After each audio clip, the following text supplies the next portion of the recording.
over caution. Some people never will have much. They're too cautious. Now, you can also be too reckless, but you can also be too cautious. This is called the timid approach to life. I used to say, what if this happens? It's called the language of the poor. What if this happens? And on top of that, if this was to happen, look at the fix I'd be in. I better not try. To not make a decision also has a cost. And sometimes the cost of not making a decision is far worse than the cost of making a decision, even if the decision is risky. And so one of the things you can derive from that, and this is very useful, I think, is that you're screwed no matter what you do. So then you think, okay, well, I'm trying to make this decision. I'm going to go try to do something difficult. And isn't that terrifying? And you think, yeah, but wait a minute. What's really terrifying is not doing it. Fear, ladies and gentlemen, can hold you back from doing something that you know within yourself that you're capable of doing, but it will paralyze you. And it seems like you're in a hypnotic spell. I ask you a question, what is the benefit? What's the benefit of allowing fear to hold you back? What's the benefit of giving up on yourself, of not stepping out on life and taking life on? What is the benefit for you? What's the plus in that?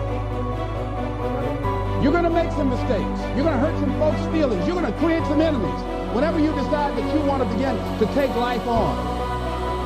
You've got to ask yourself, how long am I going to allow this to hold me back? I like what Zig Ziglar says. He said, fear is false evidence appearing real. That is an illusion that we create in our mind. It is a state of mind that can be changed. The first thing you've got to realize is that most of the fear that you have isn't a reality. It's just built up in your head. So what you need to do to overcome your fear is to go and face it, go and look at it, go on the attack, move towards it. That's what you need to do if you're afraid of something. Don't hide from it. The more you hide from it, the scarier it gets. Don't allow that to happen. Instead, confront it, face it, and get out. Take people, and I've told you this, and you expose them voluntarily to things that they are avoiding and are afraid of. They know they need to overcome in order to meet their goals, their self-defined goals. If you can teach people to stand up in the face of the things they're afraid of, they get stronger. And you don't know what the upper limits to that are, because you might ask yourself, like, if for 10 years, if you didn't avoid doing what you knew you needed to do, by your own definitions, right, within the value structure that you've created, to the degree that you've done that, what would you be like?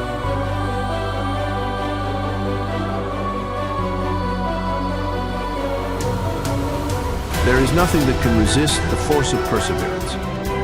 The way ahead of all of us is not clear sailing, but all hard passages can be bridged if you just think they can and concentrate on how to do it. But if you think the obstacles are unsurmountable, you will not, of course, try, and even if you do, it will be in only a half-hearted way, a way that accomplishes nothing. Many men will not begin an undertaking unless they feel sure they will succeed in it. What a mistake. This would be right if we were sure of what we could and could not do.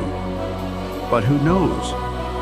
There may be an obstruction there now that might not be there next week. There may not be an obstruction there now that will be there next week. The trouble with most persons is that just as soon as they see their way blocked, they lose courage.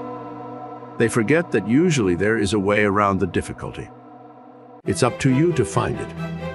If you tackle something with little effort, when the conditions call for a big effort, you will of course not win. Tackle everything with the feeling that you will utilize all the power within you to make it a success.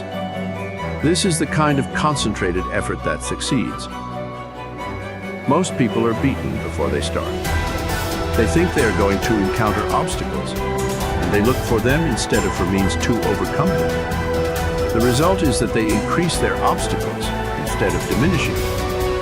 Have you ever undertaken something that you thought would be hard, but afterwards found it to be easy? That is the way a great many times. The things that look difficult in advance turn out to be easy of conquest when once encountered. So start out on your journey with the idea that the road is going to be clear for you, and that if it is not, you will clear the way. All men that have amounted to anything have cleared their way, and they did not have the assistance that you will have today. The one great keynote of success is to do whatever you have decided on. Don't be turned from your path, but resolve that you are going to accomplish what you set out to do. Don't be frightened at a few rebuffs, for they cannot stop the man that is determined, the man that knows in his heart that success is only bought by tremendous resolution, by concentrated and wholehearted effort.